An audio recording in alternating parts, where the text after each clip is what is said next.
Bob Dylan turned 85 in May 2026, and he still tours.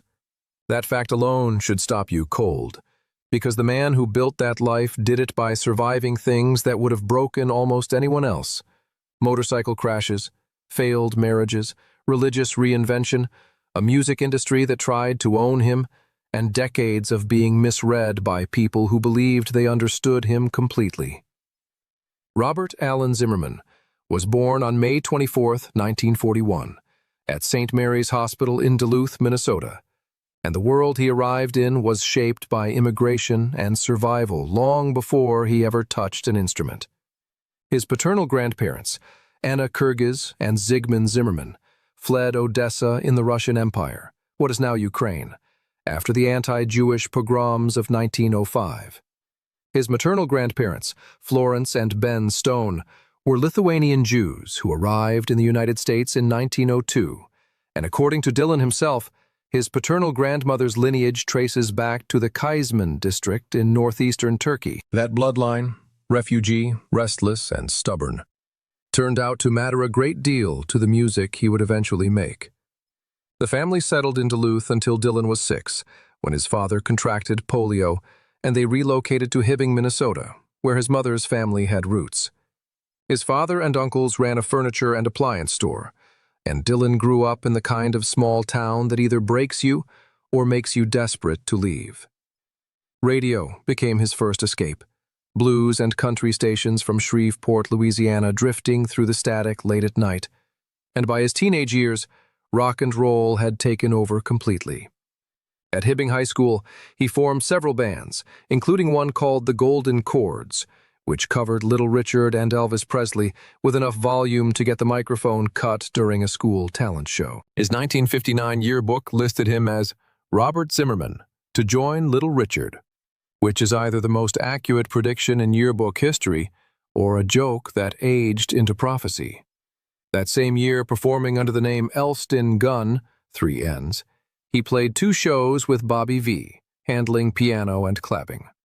September 1959 brought a move to Minneapolis and the University of Minnesota, and that's when everything shifted direction. Living near campus and playing coffee houses, absorbing the folk music scene in Dinkytown, rewired him completely.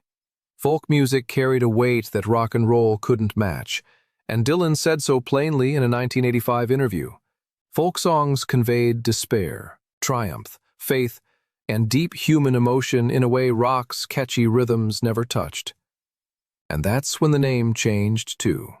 Robert Zimmerman became Bob Dylan, a name he'd been turning over, initially considering Dylan, until he encountered the poetry of Dylan Thomas and adjusted the spelling to honor it. He explained the decision in 2004 by saying some people are born into the wrong name, and it's within their right to choose their own identity.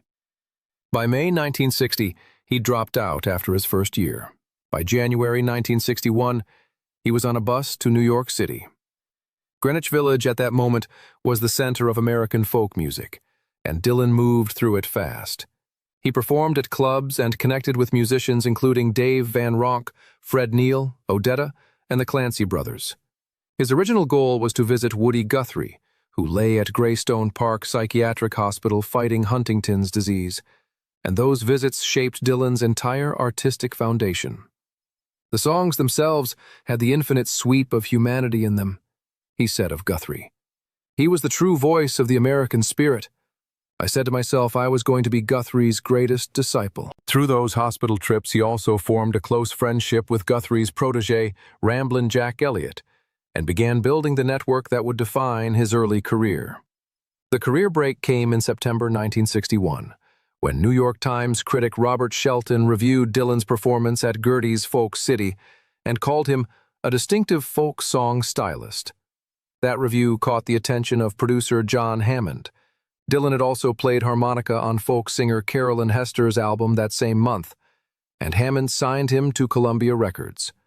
His debut album arrived on March 19, 1962, pairing traditional folk, blues, and gospel with only 2 original compositions, Talk in New York and Song to Woody. It sold 5,000 copies in its first year, barely broke even, and gave Columbia enough reason to continue the relationship. August 1962 marked his legal name change and a management contract with Albert Grossman, whom Dylan later compared to Colonel Tom Parker. Grossman managed him until 1970, and his confrontational approach created friction almost immediately, including a conflict with John Hammond that led to producer Tom Wilson quietly handling several tracks on Dylan's second album without any formal credit.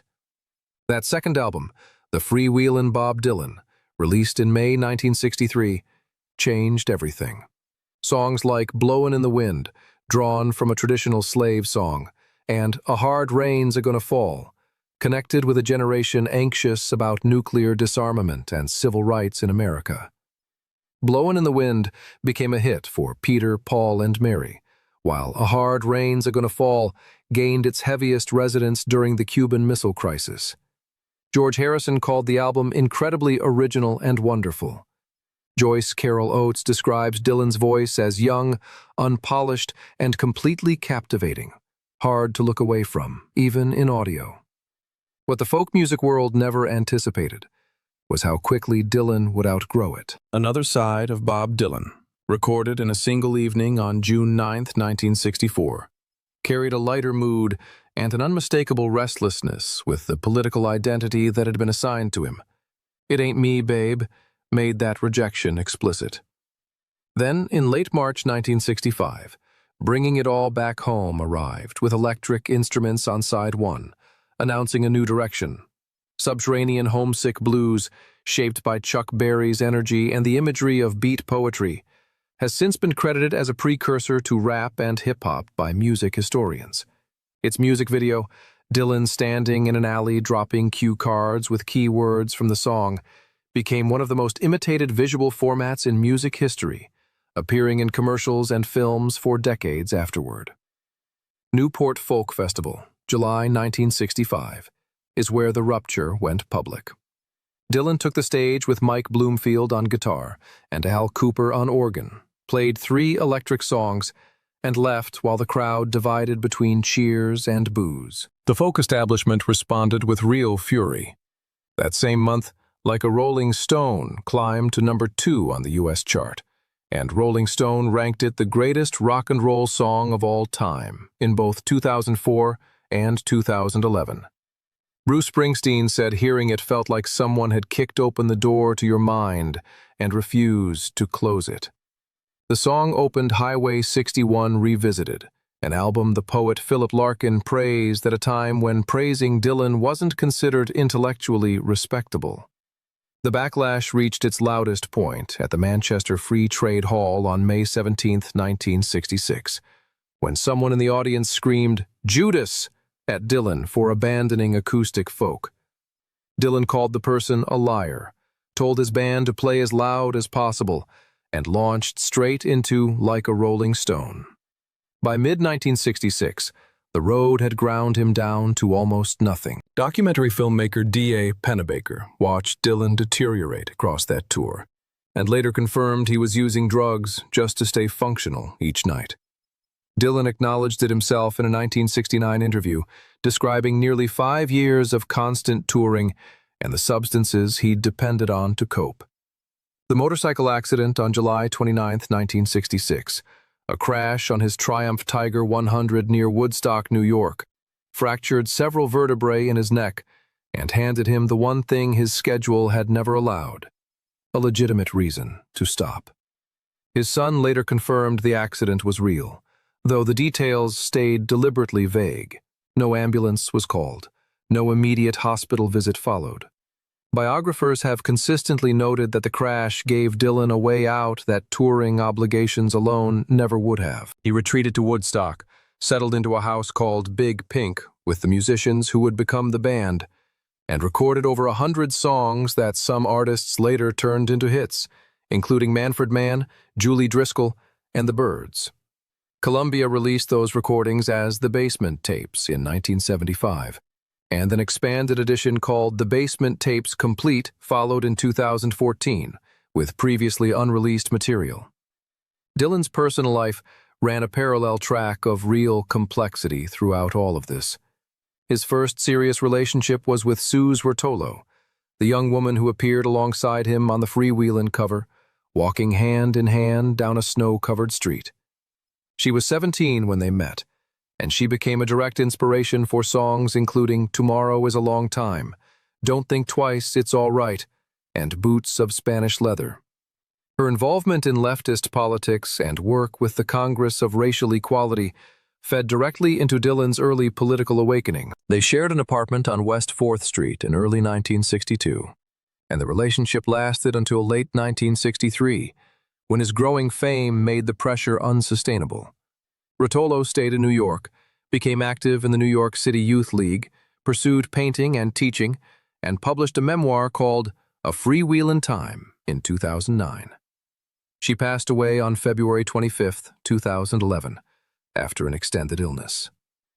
His partnership with Joan Baez, widely known as the Queen of folk music, was both romantic and professional, beginning in 1961 and lasting until 1965.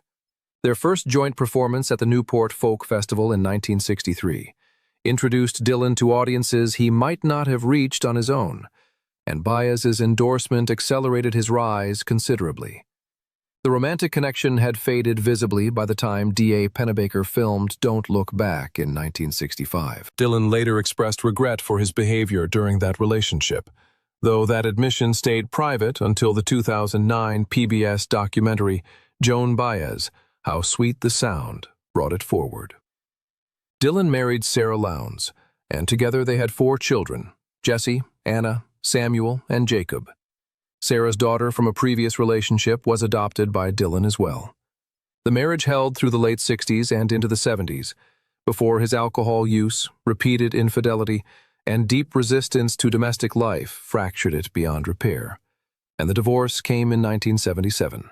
He later married his backup vocalist Carolyn Dennis, in a ceremony that stayed completely unknown to the public until Howard Soon's biography uncovered it in 2001. Their daughter, Desiree Gabrielle Dennis Dylan, was born in 1986, and the marriage dissolved in 1992. Dylan was raised in a Jewish household in Hibbing and celebrated his bar mitzvah in May 1954. In 1971, around his 30th birthday, he traveled to Israel and met Rabbi Meir Kahane, the founder of the Jewish Defense League. Then, in November 1978, guided by Mary Alice Arts, he encountered the Vineyard Christian Fellowship and prayed to receive Christ into his life. Between January and March 1979, he attended regular Bible study sessions in Reseda, California, and a period of gospel albums followed. By 1984, he distanced himself from the Born Again label, telling Rolling Stone's Kurt Loder it was a phrase the media had attached, not one he'd chosen. His spirituality never settled into a single tradition. He appeared on the Chabad Lubavitch telethon in 1989 and 1991, attended his son's bar mitzvahs at a yeshiva, and in a December 2022 Wall Street Journal interview, described a daily practice of reading scripture, meditating, praying, and lighting candles in church. Damnation, salvation, predestination. He named all 3 as things he genuinely believed. In March 2020, Murder Most Foul arrived on his YouTube channel. 17 minutes meditating on the assassination of John F. Kennedy, and became his first solo #1 single, topping Billboard's Rock Digital Song Sales chart and debuting on the UK Albums chart. Rough and Rowdy Ways, his 39th studio album of original material, followed on June 19, 2020, and reached the top of the UK Albums chart, making Dylan the oldest artist to achieve that position with new compositions. December 2020 brought the sale of his entire song catalog, every copyright, to Universal Music Publishing Group for more than $300 million. His 80th birthday in May 2021 generated a virtual symposium called Dylan 80, several new biographical works, and a live stream performance titled Shadow Kingdom.